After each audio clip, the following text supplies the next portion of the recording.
फरक काय माहितीये का? जन्माला आल्यानंतर सर्वांना आनंद आहे, बरं का? ज्यांच्या घरात जन्माला आला, ज्या कुटुंबामध्ये जन्माला आला, ज्या आईवडिलांच्या पोटी जन्माला आला, त्यांना आनंद आहे सर्वांना, बरं का?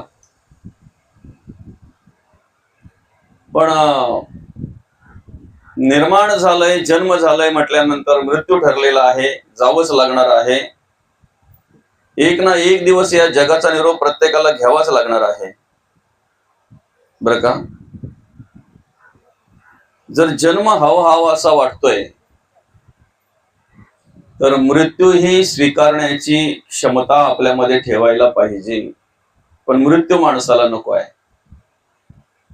मृत्यू नको आहे माणसाला, नाही का? म्हणजे साधं उदाहरण आहे, आपण नेहमी पाहत असतो, उगवत्या सूर्याला नमस्कार करणारे अनेक आहेत, अनेक त्या सूर्यदेवाला नमस्कार करत असतात, सूर्यनारायणाला नमस्कार करत असतात, बरं का? अनेक माणसं आपल्याला या ठिकाणी अशी पाहायला मिळतात, सकाळी एकदा काय आंघोळ झाली, स्नान झालं की अगरबत्ती घेणार, देवांना दाखवणार आणि मग बाहेर जाऊन सूर्याला दाखवणार, सूर्याला नमस्कार करणार. अनेक माणसं आम्हाला अशी पाहायला मिळतात की उगवत्या सूर्याला नमस्कार करतात.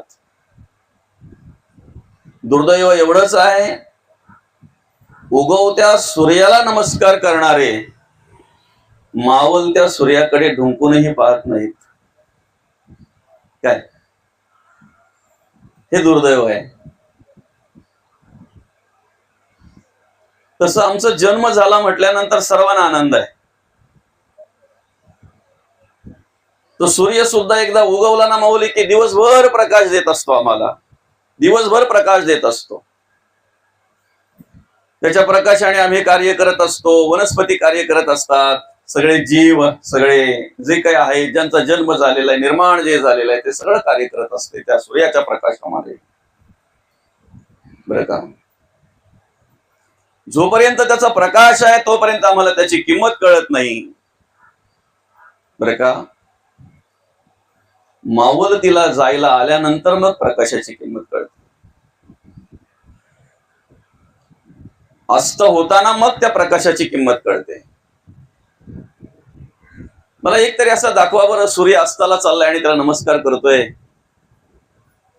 काय बरं झालं देवा, अरे दिवसभर तुम्ही प्रकाश दिलात, तुमच्या उजेडामध्ये, तुमच्या प्रकाशामध्ये आम्ही आमचं काम आवरलं, आमचं काम सगळं काही केलं देवा, धन्यवाद देवा, आभारी आहे का कोणी असं? आमचंही तसंच आहे माऊली. जन्म झाल्यानंतर सगळ्यांना आनंद आहे, जोपर्यंत प्रकाश देतोय तोपर्यंत सगळ्यांना आनंद आहे. काय सगळ्यांच्या इच्छा, अपेक्षा, सगळ्यांच्या इच्छा पूर्ण होतात ना आमच्याकडून, तोपर्यंत सगळ्यांना आनंद आहे. अस्ताला जात असताना मग किंमत कळते, तोपर्यंत किंमत कळत नाही. डोळ्यामध्ये जोपर्यंत आम्हाला सगळं काही दिसतंय तोपर्यंत आम्ही सगळं काही पाहत असतो. काय डोळ्यामध्ये जोपर्यंत आम्हाला दृष्टी व्यवस्थित आहे माऊली आणि सगळं काही दिसतंय तोपर्यंत आम्ही सगळं काही पाहत असतो. सगळं काही म्हणजे सगळं सांगायला पाहिजे का आता? नको ना बाबा. दृष्टी जशी कमी होत येते ना तसा देव आठवतो. अरे देवा, मला तुला पाहायचंय म्हणून दृष्टी पाहिजे. देव म्हणतो किती रजोगुणी रे तू, आतापर्यंत मस्त की सगळं काय दिसायचं तेव्हा मला कधीच बघितलं नाही, हा? आणि आता दृष्टी जायला आल्यानंतर बोलतोय देवा तुला पाहायचंय म्हणून मला दृष्टी पाहिजे. काय जोपर्यंत ऐकायला व्यवस्थित येते तोपर्यंत जगाचं ऐकायला आम्हाला आनंद वाटतो, जगदीश्वराचं ऐकत नाही, हे दुर्दैव आहे. जोपर्यंत आम्हाला ऐकायला व्यवस्थित येतंय ना तोपर्यंत आम्ही अख्ख्या जगाचं ऐकत असतो आणि आम्हाला असं वाटतं की जगाचं ऐकून घेण्यासाठीच आम्हाला ऐकू येतंय, जगदीश्वराचं ऐकायला येत नाही, जगदीश्वराचा आवाज आमच्यापर्यंत पोहोचत नाही. बोलता येत आहे तोपर्यंत आम्ही काय काय बोलत असतो बरं, काय काय बोलत असतो. अर्थात एकदा काय बोलता बोलता धाप लागायला लागली, आवाज कमी यायला लागला, दिसायला कमी लागलं, अस्ताला जाताना मग त्याची किंमत कळते. मग आम्हाला डोळ्याची किंमत कळते, मग आम्हाला कानाची किंमत कळते, मग आम्हाला वैखरीची किंमत कळते. एवढं फक्त स्मरणात ठेवा, आपलं आयुष्य जगत असताना एक दिवस जायचंय. बरं, हे आम्हाला एक एक एक एक पत्र येत असतो बरं का, आम्ही त्याच्याकडे दुर्लक्ष करतो. केस पिकत चालले, ते लपवून ठेवायला आम्ही डाय करतो, कलर लावतो त्याला. किती लपवून ठेवणार, किती लपवून ठेवणार. जोपर्यंत केस कापत नाही तोपर्यंत पुन्हा आलं वरती, चांदी परत आपली, नाही का. दृष्टी कमी झाली, आम्हाला दिसायला चष्म्याचा आधार घ्यावा लागतो. ऐकायला कमी यायला लागलं, त्यासाठी सुद्धा काही ठिकाणी आपण मशीन वगैरे पाहतोय, ते यंत्र पाहतोय, ऐकण्याचं यंत्र बरं का. ह्या सगळ्या गोष्टी ज्या आहेत ना, हे आम्हाला पत्र येतात एक एक एक एक, असं आम्हाला सांकेतिक खुणा आहेत त्या. आता आपण कुठल्या दिशेने चाललोय, अस्ताच्या दिशेने चाललोय आपण, अस्ताच्या दिशेने, नाही का. हातपाय दुखायला लागले, डोके दुखायला लागले, चालता चालता थकवा जाणवायला लागला, आता अस्ताच्या दिशेने चाललेलो आहोत. फक्त एवढंच काय का, माणूस मान्य करत नाही, ते आठवत नाही, त्याचं स्मरण ठेवत नाही. म्हणून काय होतंय माहितीये का, येतंय कसं आणि जातंय कसं त्याचा त्याला पत्ता लागत नाही, नाही कसं येतंय आणि कसं जातंय. त्याचं जगणं वागणं असं असतंय माऊली, प्राण्या पक्षासारखं. आता प्राणी पक्षी कसे आणले, त्यांना जन्माला घातले, त्यांच्या वाट्याला येतील त्याप्रमाणे ती कर्म करतायत, खातायत, पितायत, आला मृत्यू, निघून जातायत. बाकी मधल्या काळामध्ये काय आहे बरं, प्राण्या पक्षाच्या मधल्या काळामध्ये काय आहे. असंच जर जीवन आमचं असेल, असंच जर आमचं जगणं वागणं असेल, तर त्यांच्यात आमच्यात फरक काय बरं. आम्हाला एक वेगळ्या भूमिकेतून भगवंतांनी मनुष्य देह दिलेला आहे, नरदेह दिलेला आहे, माणूस म्हणून या ठिकाणी जन्माला घातलेला आहे. वेगळा हेतू आहे देवाचा, काय वेगळा हेतू आहे बरं का. मौली, आपण समाजामध्ये कार्य करत असताना अनेक ठिकाणी असं पाहतोय, एखाद्या उभायतांना एखादी मुलगी झाली, दुसरी मुलगी झाली, तिसरी मुलगी झाली बरं का. मग शेजारी वगैरे सांगतायत, काही कुटुंबातले सांगतायत, किंवा त्याचे मित्र सांगतायत, आता बस झालं 3 मुली झाल्या, नाही का. तरी घरातले काय म्हणतायत, नाही नाही जमणार नाही.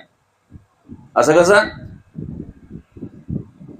काय, वंशाला दिवा का, पंथी नाही चालत. काय बाबा, पंथी चालत नाही, दिवाच. निश्चयात्मक भूमिकेतून, कशासाठी, जन्माला येण्याच्या आधी आमच्या डोक्यामध्ये असते वंशाला दिवा पाहिजे. किंवा मग काही वृद्ध माणसं काय म्हणतायत की बाबा म्हातारपणी काठी पाहिजे ना, काय म्हातारपणी वृद्धपणी काठी पाहिजे. आहेत का ठिकाणावर काठ्या, मोडल्या. कित्येकांच्या मोडलेल्या अवस्थेत पाहायला मिळतात ना. कित्येकांचे दिवे असे दिवे लावतात का त्यांच्या तोंडातले येते, पण त्या होत्या त्या बऱ्या होत्या. त्या दिव्याची फुकट वाट बघत बसलो मी. दिव्यासाठी फुकट देवाला नवस केले, पण त्या होत्या त्या बऱ्या होत्या. निश्चयात्मक आणि काहीतरी उद्देशाने तो त्या मुलाला जन्माला घालत असतो, जन्माला घालत असतो. बरं, ज्या उद्देशाने त्या मुलाला जन्माला घातलंय ते कार्य जर त्या मुलाने केलं नाही तर 100% आई वडील नाराज होतात. बरोबर आहे की नाही. ज्या उद्देशाने, ज्या दृष्टीने त्या मुलाकडे आई वडील पाहतायत, माझ्या मुलाने मोठं व्हावं, खूप मोठं व्हावं, माझ्यापेक्षा मोठं व्हावं, पण आमचं नाव उज्ज्वल करावं, आमचं नाव घालवावं नाही, नाव उज्ज्वल करावं, आमचं नाव मोठं करावं, असं प्रत्येक आई वडिलांना वाटतंय. मोठं करण्याच्या ऐवजी जर मुलाने नाव घालवलं तर मग आई वडिलांना पश्चाताप होतो, आई वडिलांना पश्चाताप होतो. आज समाजामध्ये असे कितीतरी वडील आम्हाला पाहायला मिळतात की जे वडील मुलगा झाला म्हणून त्यावेळेला आळीभर पेढे वाटणारे, आज तेच बाप त्या मुलाच्या तारुण्यामध्ये, बापाच्या वृद्धापकाळामध्ये त्या आळीतील प्रत्येकाच्या पायरीवर जाऊन बसतायत आणि माझ्या दुःखाला कोणी वाटेकरी आहे का याचा शोध घेत आहेत, याचा शोध घेत आहेत. मग साधं उदाहरण आहे, अतिशय सोपं उदाहरण आहे की एखाद्या आईवडिलांच्या मनाविरुद्ध जर एखादा मुलगा वागला तर त्या आईवडिलांना असा पश्चाताप होतो की अरे उगाचच याच्यासाठी मी नवस केला, उगाचच मी याच्यासाठी देवाला प्रार्थना केली. जर आई वडिलांना असं वाटत असेल त्यांच्या मनाप्रमाणे न वागल्यामुळे, तर ऐका, देवाने ज्या उद्देशाने आम्हाला या ठिकाणी जन्माला घातलेला आहे, ज्या हेतूने जन्माला घातलेला आहे, ज्या कारणास्तव, ज्या कामासाठी या ठिकाणी भगवंताने आम्हाला जन्माला घातलेला आहे, ते कार्य जर आमच्याकडून होत नसेल तर देव आमच्यावर खुश असतील का? काय देवाची कृपा व्हावी म्हणून आम्ही सगळेजण अपेक्षा करत असतो. अवकृपेसाठी कोणी काही करतंय का? प्रत्येकाला अपेक्षा काय? देवाची कृपा झाली पाहिजे. प्रत्येकाला अपेक्षा आहे देवाची कृपा झाली पाहिजे. देवाची कृपा झाली पाहिजे असं जर वाटत असेल तर त्यासाठी त्या देवाला अभिप्रेत आहे अशा प्रकारे वागलं पाहिजे, आम्ही जगलं पाहिजे, अशा प्रकारे आम्ही कार्य केलं पाहिजे. देवाला अपेक्षित असलेली देवपूजा आमच्याकडून घडली पाहिजे. देवाला अपेक्षित असलेली देवपूजा आमच्याकडून घडली पाहिजे, बरं का? देवाला अपेक्षित असलेली भक्ती आमच्याकडून घडली पाहिजे, तेव्हा त्या देवाची कृपा आमच्यावर झाल्याशिवाय राहणार नाही, बरं का? असो, ज्या निमित्ताने या ठिकाणी आपण ही प्रवचन सेवा आयोजित केलेली आहे, या आपल्या कल्याण तालुक्यातील आणि हे गोविली गाव, या गोविली गावातील हे दुभेले परिवार आणि दुभेले परिवाराचे पिताश्री आपले दादा कैलासवासी नारायण लडकू दुभेले, बाबांना शनिवार दिनांक 23/5/2026 रोजी देवाज्ञा झाली. त्यांचं अल्पशा आजाराने निधन झालं आणि त्यांच्या उत्तर कार्यांच्या निमित्तानं आपण आज या ठिकाणी ही प्रवचन सेवा आयोजित केलेली आहे. बाबांच्या पश्चात बाबांची आई साहेब अर्थात रखमाबाई तुकाराम गायकर, बाबांची पत्नी अर्थात दादांची पत्नी सविता नारायण दुभेले, दादांचा मुलगा अमोल नारायण दुभेले, दादांची मुलगी दीपाली पंडित शेलार, त्याचप्रमाणे दादांचा भाऊ दत्तात्रेय पांडुरंग दुभेले, दादांचा भाऊ गोपाळ तुकाराम गायकर आणि अजून एक दादांचा भाऊ परशुराम मारुती दुभेले, संपूर्ण दुभेले परिवार, गायकर परिवार, ग्रामस्थ मंडळ गोविली, रोहन, दहागाव, पोई, रायते, संपूर्ण आपतेष्ट मित्र परिवार. आपल्याला माहिती आहे या ठिकाणी कार्य करत असताना आमच्या जीवनाचं हे वस्त्र विणतानाच भगवंताने अशा प्रकारे वस्त्र विणलेलं आहे की त्या वस्त्राचं मार्गदर्शन करत असताना असं म्हटलेलं आहे, एक धागा सुखाचा 100 धागे दुःखाचे, बरं का? आम्ही शाळेत असताना एक म्हण होती आम्हाला, दुःखाचे डोंगर ओलांडल्याशिवाय सुखाची हिरवळ दिसत नाही. एखाद्याला सरांनी मारला ना का त्याच्याजवळ जाऊन सांगायचा, दुःखाचे डोंगर ओलांडल्याशिवाय सुखाची हिरवळ दिसत नाही, त्याला बरं वाटायचं जरा. असो, अपार दुःख ठेवलंय आमच्या आयुष्यामध्ये, अपार दुःख ठेवलंय, बरं का? कारण काय झालंय माहितीये का, भगवंत जन्माला घालतंय आम्हाला, जन्माला घातल्यानंतर प्रारब्ध संचित आमच्या बरोबर असतंय, क्रियमान कर्म करायचे असतात आम्हाला. प्रत्येकाच्या वाट्याला वेगवेगळं दिलंय, निर्माण करणारा एकच आहे, सर्वांना जन्माला घालणारा देव भगवंत एकच आहे, पण तो निर्माता कसा आहे माहितीये का? निर्माण करताना एकासारखा दुसरा नाही. घटाघटाचे रूप आगळे, प्रत्येकाचे दैव वेगळे, प्रत्येकाचे दैव वेगळे. आपण गावाचा विचार करतोय, आमच्या गावामध्ये एकसारखी माणसं नाहीत, तो सगळी वेगवेगळी माणसं आहेत म्हणून वाद विवाद वितंडवाद चालू आहे. संत म्हणतात गावाचा काय विचार करतोय? एकाच्या आईच्या गर्भातून 4 पोरं जन्माला येतात, ती एका विचाराची नसतात. काय? एकाच आईने जन्माला घातलेली, एकाच आईने वाढवलेली, एकाच आईचं दूध प्यालेली, ती एका विचाराची नसतात. गावाचा काय विचार आहे? या ठिकाणी भगवंताने जन्माला घालताना एकदा वापरलेला साचा परत वापरलेला नाही. एकदा वापरला ना माऊली, फेकून दिला तो दुसरा. काय? फिरत्या चाकावरती देशी मातीला आकार, विठ्ठला तू वेडा कुंभार. वेडा का म्हटलेला आहे? हा एकासारखा दुसरा नाही. आणि प्रत्येकाचं दैव वेगळं आहे, प्रत्येकाचं दैव वेगळं आहे बरं का. किती दुःख असावं माणसाच्या आयुष्यामध्ये, किती दुःख असावं, किती दुःख असावं. 4-5 वर्षाचे असताना दादा आई वडिलांनी सोडून जावं. जग काय ते कळलं नाही अजून. आई वडिलांची माये गरज आहे, आज मार्गदर्शनाची गरज आहे, आधाराची गरज आहे. आणि अशा वेळी जर मातृक्षेत्र जर हरपत असेल, पितृक्षेत्र जर हरपत असेल, बरं का, किती संघर्ष असावा माणसाच्या जीवनामध्ये, किती मोठं दुःख असावं, किती मोठं दुःख असावं. सगळ्यात मोठं दुःख जर माणसाच्या आयुष्यातलं कुठलं असेल तर लहानपणी आई वडील निघून जाणे, सगळ्यात मोठं दुःख. कारण आम्हाला जगातला कोणाचा जरी आधार नसेल तरी त्या वेळेला त्या आधाराची आम्हाला गरज असते बरं का. एखादा मुलगा आपण पाहतो एखाद्या बाजारामध्ये वगैरे, आईच्या कड्यावर असताना तो खेळण्यांची अपेक्षा करत असतो, काहीतरी वस्तू मागत असतो, त्याच्यासाठी रडत असतो. तो त्याला आईच्या कडीपेक्षा ते चांगलं वाटत असतं. आईच्या कडेवर असतोय तो, आईच्या कुशीमध्ये असतो तो. कारण कुशीत असताना किंमत कळत नाही ना, कडीवर असताना किंमत कळत नाही माऊली. त्यामुळे ते खेळण्यासाठी रडत असतंय, ते काहीतरी वस्तू मागतंय, ते रडत असतंय.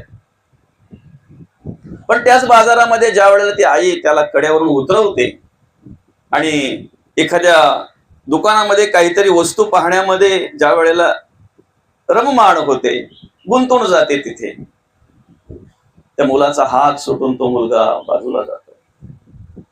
किती बाजूला जातोय? आई शोधते त्याला. तिकडे तो बराचसा लांबपर्यंत गेला. कुठपर्यंत?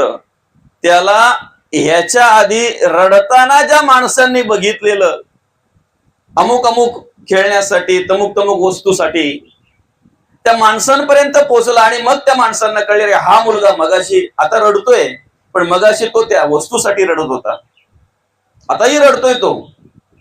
पण आता त्याच्या तोंडामध्ये फक्त एकच शब्द आहे, आई आई. मग ते सगळ्या वस्तू देण्याचा प्रयत्न करतात. आता त्याला ते वस्तू नको आहे, आता त्याचं रडणं कोणासाठी आहे? आईसाठी. किती ढीक जरी केला ना त्याच्या पुढे त्या सगळ्या वस्तूंचा, त्या खेळण्यांचा, तरी त्याच्या पुढे ते सगळं तुच्छ आहे, सगळं तुच्छ बरं का. तसं आईची माया एक वेगळ्या प्रकारची असते, एक वेगळ्या प्रकारचं छत्र असतंय, एक वेगळ्या प्रकारची सावली असते. त्या सावलीला एकदा काही माणूस आला ना की सगळ्या प्रकारचं दुःख, सगळ्या प्रकारचा शिनभाग बाजूला होतो, सगळ्या प्रकारचा शिनभाग बाजूला होतो, सगळ्या प्रकारचं दुःख विसरून जातो तो माणूस. 4-5 वर्षाचा असतानाच मातृक्षेत्र हरपायचं आहे. पित्याच्या मार्गदर्शनाची गरज आहे, आधाराची गरज आहे, आशीर्वादाची गरज आहे, संस्कारांची गरज आहे. त्यांच्या लहानपणीच पितृक्षेत्र हरपलं जात. काय दुःख असेल जीवनामध्ये फक्त कल्पना करा.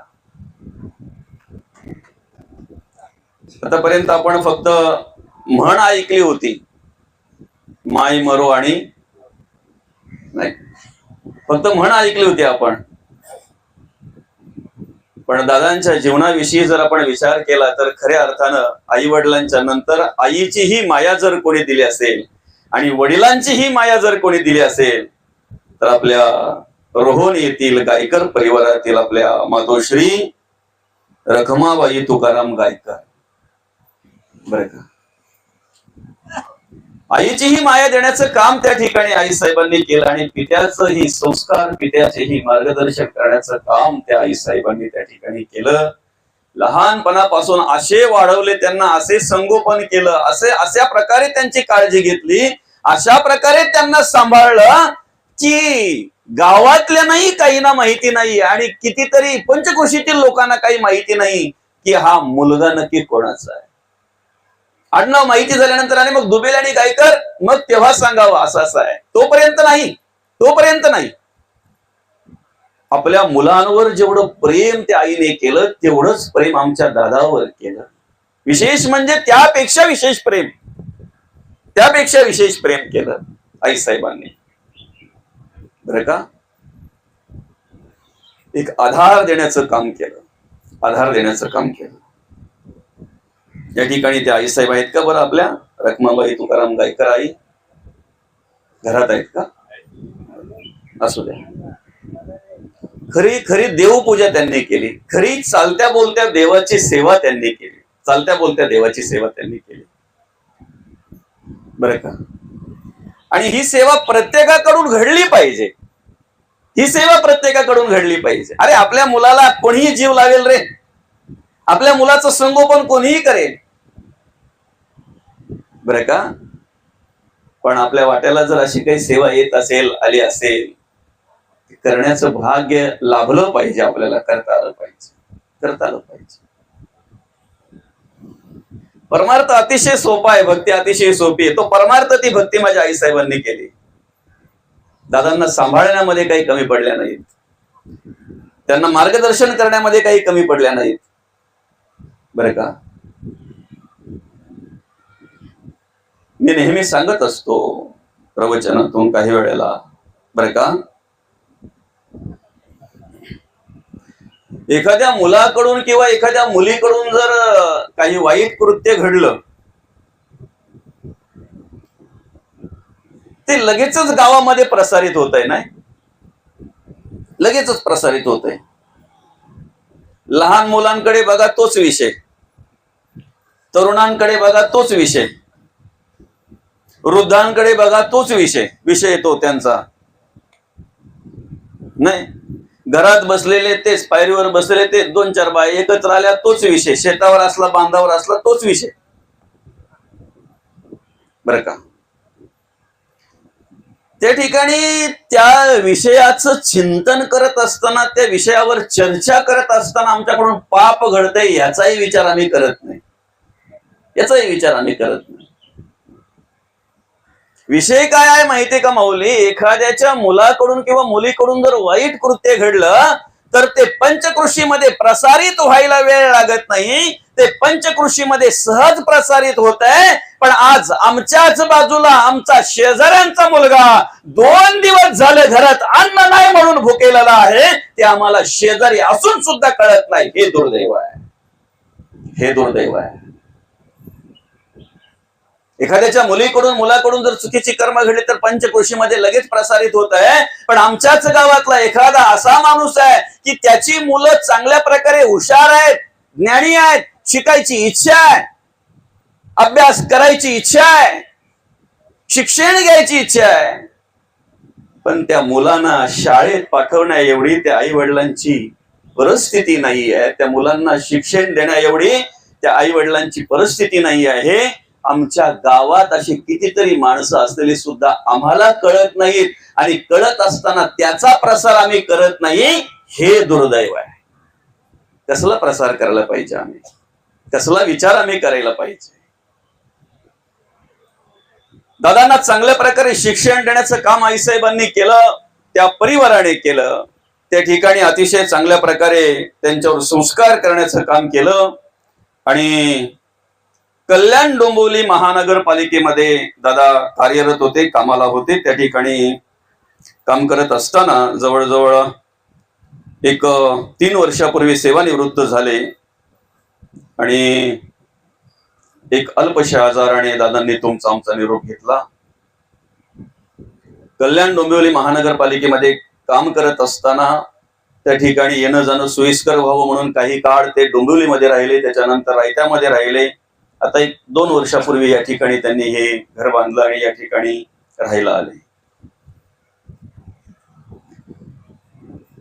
आयुष्यामध्ये संघर्ष असेल, दुःख असेल, अनेक प्रकारचे प्रसंग आले असतील. सगळ्या प्रसंगांना, सगळ्या संघर्षाला सामोरे गेले.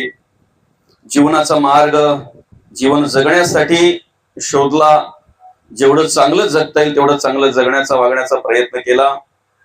मुलांवर चांगल्या प्रकारे संस्कार केले, मुलांवर चांगल्या प्रकारे त्यांना मार्गदर्शन केलं, त्यांना शिक्षण दिलं. आणि आज आमचे आपल्या नारायण दादांचा मुलगा असेल, अमोल दादा असेल, मुलगी असेल, दीपाली ताई असेल, अतिशय चांगल्या प्रकारे त्या ठिकाणी कार्य करताना आपल्याला पाहायला मिळतात. समाजामध्ये त्यांचं चांगल्या प्रकारे कार्य आहे. आणि खऱ्या अर्थानं ज्या दिवशी दादांचं देहावसन झालं त्याच दिवशी माझे मित्र, या परिवाराचे जावई सन्माननीय श्री पंढरीनाथ दादा शेलार यांनी माझ्याशी संपर्क केला आणि या सेवेविषयी सांगितलं. या सेवेचं योग आला, सेवेच्या योगाने तुमचं सगळ्यांचं दर्शन होत आहे. जाणं प्रत्येकाला आहे, प्रत्येकाला जावं लागणार आहे. आमच्या वाट्याला आलेलं दुःख दुःख दुःख जर आम्ही त्याच चिंतन करत बसलो तर असं म्हणतात, ज्याच्या करावा जपतो प्रसन्न. बरं का, हतबल होऊन जर बसलो आम्ही, असं निष्क्रिय होऊन जर बसलो तर कुठल्याही प्रकारची कर्म, कुठल्याही प्रकारचं कार्य आमच्याकडून घडणार नाही. बरं का, दुःख प्रत्येकाच्या वाट्याला आहे, दुःख प्रत्येकाच्या जीवनात आहे. दुःखाने कोणाला सोडलंय मला सांगा बरं? संतांना तरी सोडलंय का? साधूला सोडलंय का? ऋषींना सोडलंय का? देवाला सोडलंय का? ज्या वेळेला आम्ही भगवान श्रीराम प्रभूंकडे तक्रार करत असतो आमच्या दुःखाची, त्यावेळेला श्रीराम प्रभूंचं चरित्र पहिले आठवा, थोडस रामायणाचा एखादा भाग आठवा आणि मग दुःख तिथे नाही का, मग तिथे दुःख सांगा देवाला. देवापेक्षा जास्त दुःख आपल्याला आहे का? काय उद्या राज्याभिषेक आहे, सर्व तयारी झालेली आहे, सगळ्या प्रकारची पताका लावलेली आहेत, रांगोळ्यांचे सडे घातलेले आहेत, सगळ्यांना आनंद झालेला आहे. प्रत्येकाच्या चेहऱ्यावर फक्त एकच आनंद, उद्या राज्याभिषेक आहे, श्रीराम प्रभू राजगादीवर बसणार आहेत. बरं का, सगळ्यांना आनंद आहे, सगळ्यांना आनंद आहे. आणि ज्या वेळेला ही वार्ता कैकेयी मातेला कळली त्यावेळेला अयोध्यामध्ये कोणालाही जेवढं आनंद वाटलं नव्हतं तेवढा आनंद कैकेयी मातेला वाटलेला आहे. सुरुवातीला तेवढा आनंद झालाय मातेला. अरे वा, उद्या राज्याभिषेक आहे आणि राजगादीवर श्रीराम प्रभू बसणार आहे. अरे वा वा, माझा श्रीराम बसणार आहे, राम बसणार आहे माझा. जिने ही वार्ता सांगितली ना तिला मोत्याची माळ काढून दिली, नाव मंथरा. आणि दिल्यानंतर ती मोत्याची माळ मंथरेने परत तिला, मला काय माळ देतेस, आनंद काय व्यक्त करतेस, हसतेस काय? मग ज्या बायांकडे काही गोळ्या औषधं असतात ना त्या द्यायला तिने सुरुवात केली. बरं का, असं म्हणतात कुत्रा जर चावला तर काहीतरी बेंबीवर वगैरे, मी घेतलेले स्वतः 14 इंजेक्शन घेतले त्या टायमाला बारीक असताना. ही अशी एवढी मोठी गाठ यायची, शर्ट घालायला जमत नव्हता, ती बटणं उघडी ठेवायची. गाठ आल्यानंतर लहान असताना कुत्रा चावला होता, 14 इंजेक्शन घेतली होती मी बेंबीवर. असो, कुत्रा जर चावला तर त्याच्यावर उपचार केले जातात, ते विष उतरलं जातंय. साप चावला तर विष उतरलं जातंय, विंचू चावला तर विष उतरलं जातंय. बरं का, कदाचित जर नकळत तुमच्या अन्नातून जर विषबाधा झाली तर त्याच्यावर सुद्धा उपाय आहे, त्याच्यावर सुद्धा उपाय झाला जातो. पण कानातून जर शब्दरूपी विष गेलं ना, त्याच्यावर कुठलाच डॉक्टर उपचार करू शकत नाही आणि कुठलाच औषध त्याच्यावर चालत नाही. आज अनेक घरं उद्ध्वस्त झालेली आम्हाला पाहायला मिळतात. कारण काय बाबा काका, काय कारण बरं? अनेक घरं आज उद्ध्वस्त झालेली पाहायला मिळतात. कानामध्ये एकदा विष टाकलं ना की ते विष लगेच परिणाम करतंय मनावर, लगेच ते परिणाम करतंय बरं का. नवग्रह सांगितलेले आहेत: सूर्य, चंद्र, भौम म्हणजे मंगळ, बुध, गुरु, शुक्र, शनी, राहू आणि केतू. दोन जे आहेत ना शेवटचे, लय डेंजर आहेत ते, राहू आणि केतू. काय एकापासूनच दोन झालेले आहेत ते, एकाला धड नाही आणि एकाला शिर नाही, एकाला धड नाही आणि एकाला शिर नाही. संशय आणि चिंता. आमच्या शरीरामध्ये ते दोन कशाच्या रूपाने कार्य करतात? संशय आणि चिंता बरं का. ज्याच्या मनात संशय निर्माण झाला ना, त्या डोक्याचा वापरच करत नाही. खरं आहे की खोटं आहे? ज्याच्या मनात संशय आला काय, मग ती बाई बोलते सुद्धा 2-4 दिवसापासून